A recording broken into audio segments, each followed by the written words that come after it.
job. That's all I can say. There goes all my t-shirt ink going in the trash. All the t-shirt ink's gone. About time you made it out here. I've been out here working for the last 3 hours. Freaking liar. What a liar. Alright, what we got is, how y'all doing over there? This is Pete.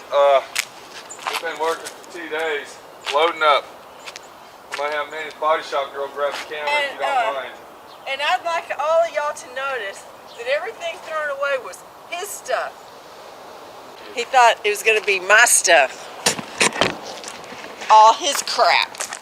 We got a picture over here. It's Colorado, the Colorado Classic 2000. Look at that. Pikes Peak at that. That was in 2000.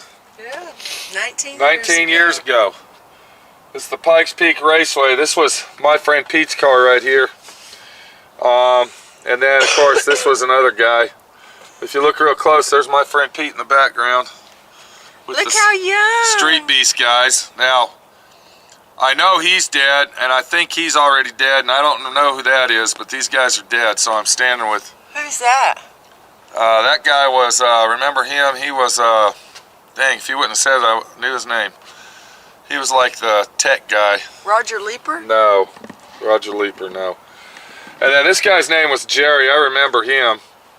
I remember that car. Is that the car from The first time we saw that was in Oklahoma, and that's where I got the idea for this aluminum. See the aluminum on the running boards? He's the one that actually showed that to me. Him and his wife built that car in their garage. Now this isn't a Street Beast car. This was actually a classic motor carriage. And him and his wife traveled all over the United States from New York to California, kind of like our buddy Larry Mulvaney. But so we went out to this car show and we stayed there advertising to build these cars. And I got to say, we got a lot of business. A lot of business. But you know, I hate to say it, that's history. It's time to say goodbye. Now, we got this picture here. I'm going to ask you a question. I know you don't want to keep it, and I don't want to keep it because it's Texas. Do you think our buddy, Mr. Majestic, might want that for the office? Since he's in Texas. Oh, he might want that, so. He might. Yeah, let's go ahead and do this with and this. That, yeah, it kind of came undone. I don't even know how it. It just clamps in there. Those, yeah, you squeeze. Oh, okay, off. got it. Like this right Yeah, here. it just kind of done. That was actually, that's a picture, a photograph taken from someone we did a car for. And that's down in the hill country in Texas, obviously. But I think he might want to keep that, so we'll go ahead and keep that for him, Mr. Majestic. If he doesn't want it, then it will be going in the trash. Now look over in the far distance over there, and what are we looking at? We're looking at a U-Haul, a big 26-footer job, because me and Minnie, the body shop girl, are packed up, and we're leaving tomorrow. All of go to our Moab. worldly possessions I don't know if it's all of them, but it's a lot of them. are in that truck. Yeah. Okay, we got to go get us a U-Haul trailer. We're actually going to we're going to try to get all this big bulky stuff in one load so we don't have to go back and forth. And then the last thing we got is going to be our tools. Let's go on this trailer here and see what we got that we got to bring with us. We got some desks. I'm thinking of bringing, we're going to have to bring these. Are you looking at the camera or are you looking around? I had to step up. Can I look down to the ground? Well, you got the camera going like this. That's okay? because I was stepping up. Okay, let's keep the camera at where it's supposed to be, please. So these are actually desks. These are very rare desks. They're steel case desks. And I think I need to keep these because look what we got behind you. Can you go ahead and zoom over there now with the camera? I don't know. Okay, now you just went down with the camera. Yeah, exactly, because I was stepping down, Pete. Yeah, but you don't have to step down with the camera down. Then you do the camera. What we got over here is a 56 Packard, okay? Can I go ahead and say that? Minnie. Now, we're not going to take this whole car with us, but I want everybody to look and see how unique the front end is on that. I think that would be an awesome candidate for a desk. What are you thinking? That we can take to Barrett Jackson once we get to Moab. I think we're not going to Barrett Jackson, so. Yeah, we are going to Barrett Jackson. Yeah, okay. Okay, why wouldn't we go to Barrett Jackson? You tell me. Why would we go there? To sell car furniture. To make some money. You want to pay $2,000 to do something we can do somewhere else for free? All right, come on over here. I ain't going to Barrett Jackson. Come on, go around over there, cause yeah. Barrett Jackson don't. Go around the $7,000 600 junkyard car here.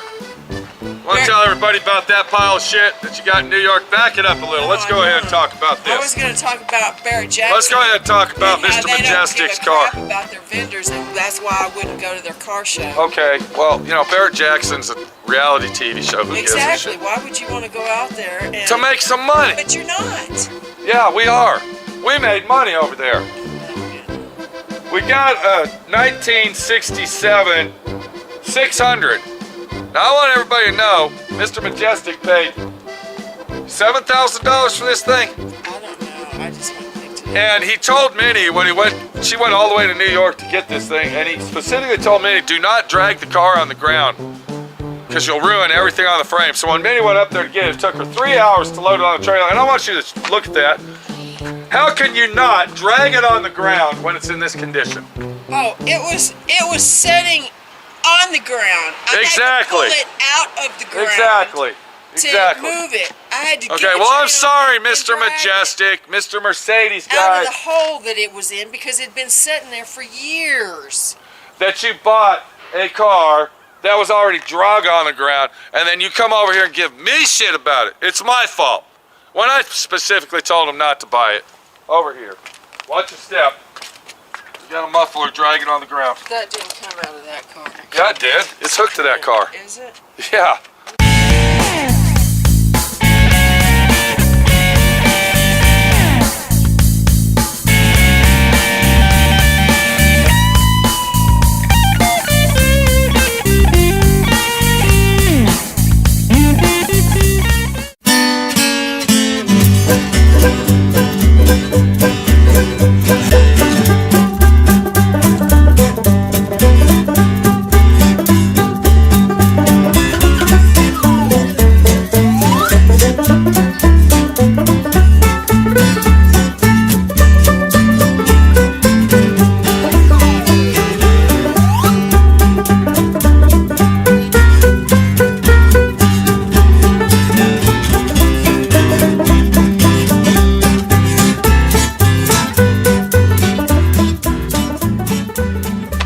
Are we going to do this professionally, or you just want to clown around with it? I don't want to do it at all. Can we look at the back of the Packard, please? Thank you. If we look at the back of this Packard, it's pretty unique. It's very unique, actually, because what we got, look at the exhaust coming out of the bumper. Do you see that? Yeah, I see that. Can you see that? I see that. And then what we got is we got tail lights on this thing. Awesome. This is going to be a badass couch when my friend Pete gets done with it. But what we got to do to haul this thing to Moab is we got to cut it off back here. Then we got to take the front end off. Then we got to take the rest of it to the scrap iron yard. Look what we got over here, Nitpick Norman. It really ain't even worth it. Look what we got That's over what here, it's gonna say Nitpick later. Norm to the rescue.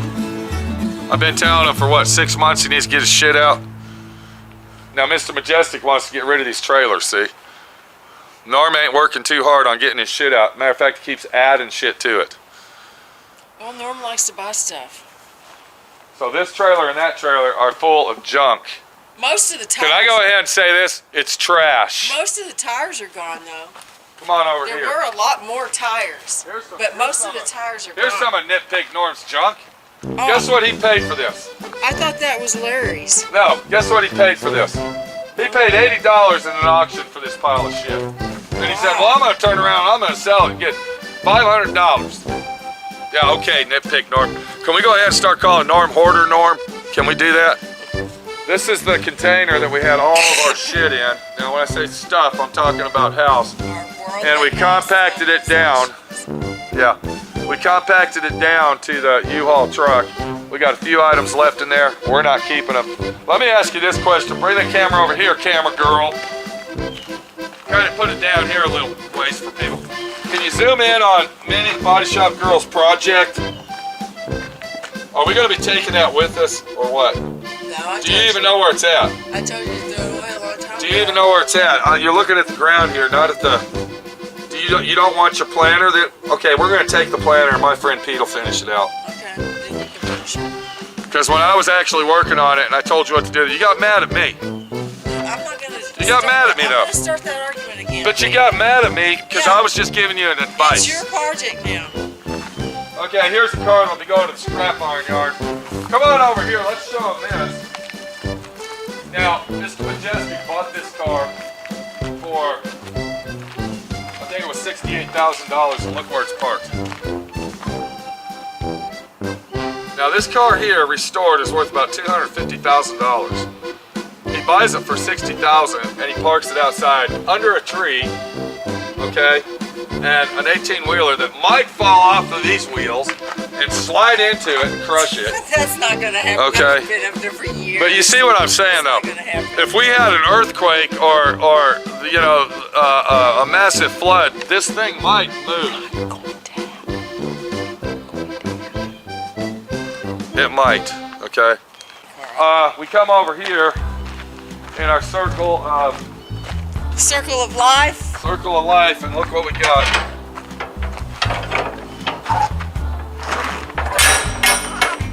That's it. That's everything we're leaving behind. And I hate to leave my Paul McCobb couch, but you know, it's just a sad situation. Minnie, the Body Shop Girl, talked me into leaving it. I still think that I ought to restore it, and we can sell it for about $2,000, which I'm still thinking about. Yeah, you keep laughing, okay? Keep laughing. Anybody that knows MCM Furniture, Paul McCobb, they're gonna know that couch is worth a lot of money. That train restored. left the station a long time Yeah, ago. and that couch is worth a lot of money restored. Okay, let's get out of here. Now you got the camera down there at the end. Yeah, because I was stepping outside and I didn't want to fall. Okay. All right, so the Moab video series is going to be a long series, but it's got to be to show everybody out there. Then it took us 3.5 years to do this? It took 3.5 years, but the main thing is that we did it. And we are doing it, and we're not giving up. There was at one point, about a month ago, we were actually thinking of selling out.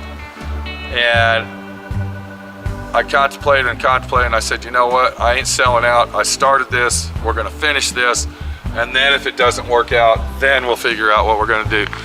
But this is a good video series to watch if you are in a dilemma and you think you can't get off your ass and do something. You can. We'll see you in Moab. Well, we left yesterday at 3:30. It was raining cats and dogs, of course. And it rained all night long. We got all the way through Texas to Amarillo, and we started hitting ice. You can see that we're already getting some sleet on our windshield now as we're driving. I'm gonna turn the... I'm sorry, that was ice, I believe. So we just happened to hit the first ice storm of the year in New Mexico. Now it's 7 o'clock in the morning right now. Or maybe it's 8 o'clock. I don't know what time it is. But I can tell you this. It is very, very scary out here. You saw the pictures. You see what's going on. And it feels like it's getting worse. The closer we get to Albuquerque, the better it's going to be for us. But right now, we're going to stay at 50 miles an hour. We're 80 miles away from Albuquerque. Son of a bitch. I just can't believe it. This is worse. This is worse than driving on snow in a snow blizzard. This is worse. Because when you're driving on this black ice, you don't know if you're on ice or you're on dry pavement or what you're on. All you know is you're on it. And you better hold on. And you better get the defroster on. There we go. Okay. Gosh, I had it on heater. Alright, I gotta go. Minnie's behind me, and she's running scared. There's her headlights in the rearview mirror right there. So, down the road we go. Albuquerque, New Mexico. Here we go.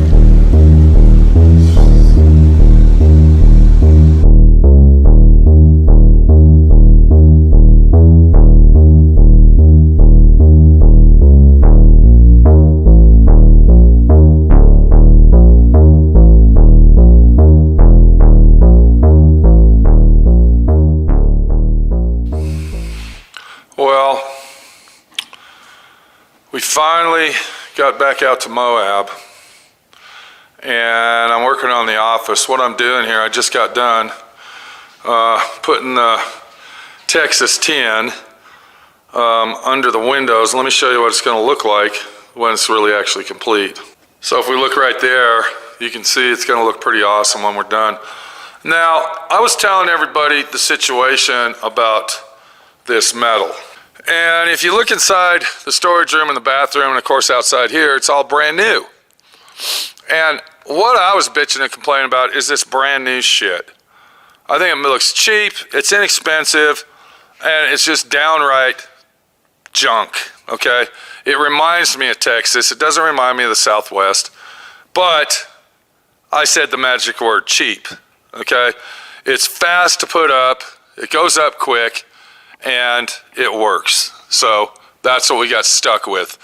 I did do sheetrocking in the bathroom. It's not like the whole bathroom is done in this. And you can see it came out really, really nice. Minnie did a great job painting it. And we also textured it. And then, of course, I did sheetrocking on the outside as well. I wouldn't have done that whole wall in tin because then it would have really looked gaudy. So we got it. It's a done deal. We're going to live with it. Speaking of tin, we went ahead and put up the mini rib panel on the walls, or should I say the wall. This is a 50-foot by 12-foot wall that me and Minnie built to separate the shop out. And this is going to be my main work area in this area right here. And then as we walk through the door, of course it's a storage unit right now. Very expensive storage unit, I might say.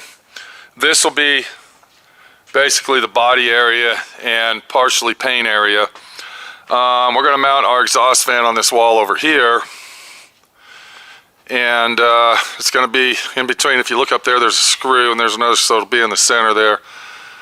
And then I'll put my filter wall on there, and it'll look really nice and handy dandy. And then if I ever sell the place, I actually got like 5 of these panels left if the new owner wants to cover the walls back up. But we got our U-Haul up here, and let me tell you, that was a load. That was a very, very big load. It was a lot easier to unload it than it was to load it, I can tell you that. So Minnie, the body shop girl, said I have more stuff that was in my office than we had in the house, so we're gonna double check that and make sure about that. But yeah, we got 90% of it moved up here, and we're looking good. So we got to take both of our trucks back, and I got the enclosed trailer and the flatbed. So Minnie went ahead and drove the power wagon and the box trailer. And what I did yesterday, let me show you this situation. When we pulled into the shop with this trailer load right here, I was walking toward the trailer and I noticed that the shackle down here was hanging and it had a busted leaf spring. So I had to replace that leaf spring in there, and let me tell you what, doing that on the fly, just, you know, with minimal tools, was a real pain in the ass. I actually ended up going all the way to Grand Junction, Colorado. I had to go over to Harbor Freight to buy some impact sockets. I went ahead and got this cheesy breaker bar that is actually a ratchet / breaker bar all in one. It's like $11. It works half-ass. I wouldn't say it's the best thing in the world, but it worked. We went ahead and got some short socket impact sockets, some extensions. Went ahead and got some deep sockets, and I went ahead and bought a set of wrenches. that I'll probably never use. But yeah, we bought all this so I can fix the trailer and bring it back to Dallas. But the main tool I had to buy is right there.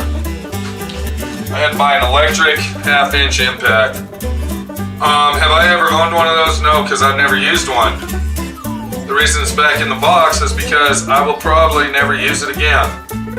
But I had to use it because we were in a state of emergency. Now I was going to buy one of those earthquakes.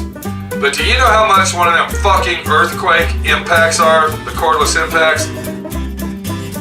$270 fucking dollars, and that was on sale.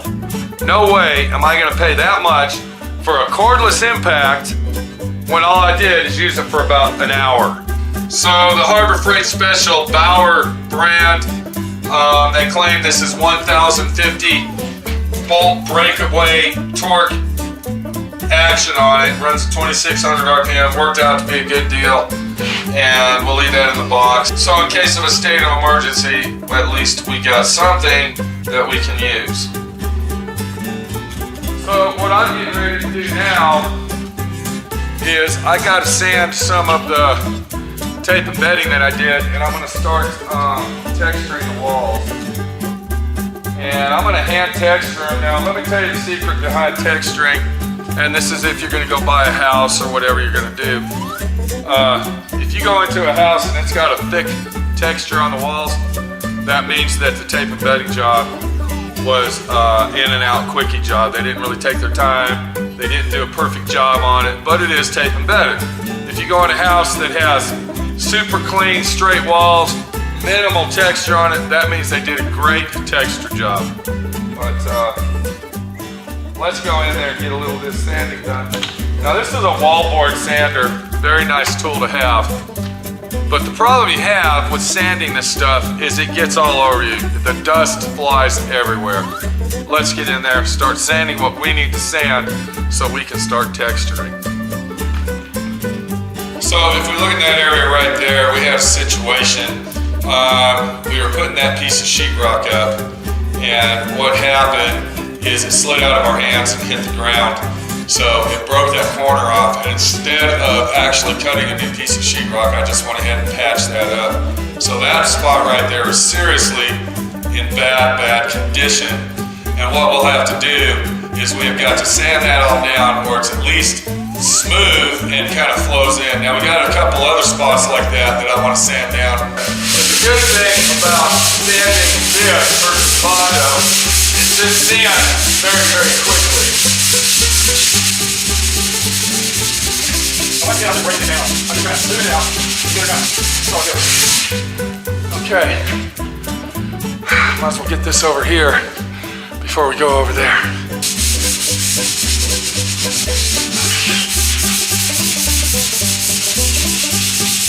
All right, I think we got one more spot over here.